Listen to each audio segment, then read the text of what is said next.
Mga pamilyang apektado sa pagpangliki sa yuta sa Barangay Katawaan, City of Naga, gitagaan og luna ang report ni Femari Dumabo. Andam na ang luna aron tukuran sa mga balay sa mga apektadong pamilya sa pagpangliki sa yuta sa Sitio Riverside, Barangay Katawaan, Syudad Sinaga.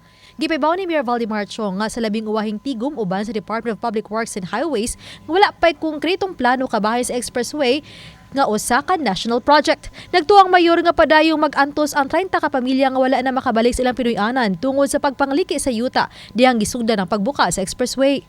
Megahina ang dakbayan og 5,000 square meters nga bahin-bahinon sa 30 ka mga apektadong pamilya aron katukuran sa ilang mga pinimay. Site development nami gani ang niuyon sa ayuda nga gihatag sa kontraktor kay through the contractor man ang niuyon nga nihidawat sa ayuda amo nang gikuan mga 15 tingi kabuok to nga makahimo na sila kung iparaffle na sila nya sila will be kuan mo sila frontage makita sa gyud nga ang atimanta nila no so di man sa yun na maduphanon silang tanan gyud og permi mo bitaw na nga isuwat na sad ko sa ni Office of the President kay nisuwat ko kay hanging man kami may nahanging diha gyud.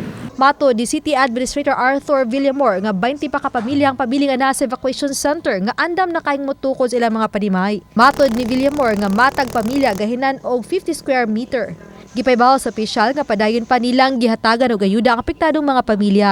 Panawagan lang nila sa DPWH ug sa national government nga may tinong direksyon kalabot sa maong Metro Cebu Expressway. Suding si Manaha magtagbo pag-usabang city government uban ang Cebu Province, DPWH ug uban pang sektor pagtuki sa maong problema. Kami lang sa Naga through Mayor Val ning pray lang ta nila sa national government nga to look into this project nga dili lang pud unta ni mabiyaan ba kay kung mabiyaan gud ni dili man gud kay ang Barangay Katawaan ra mo'y affected.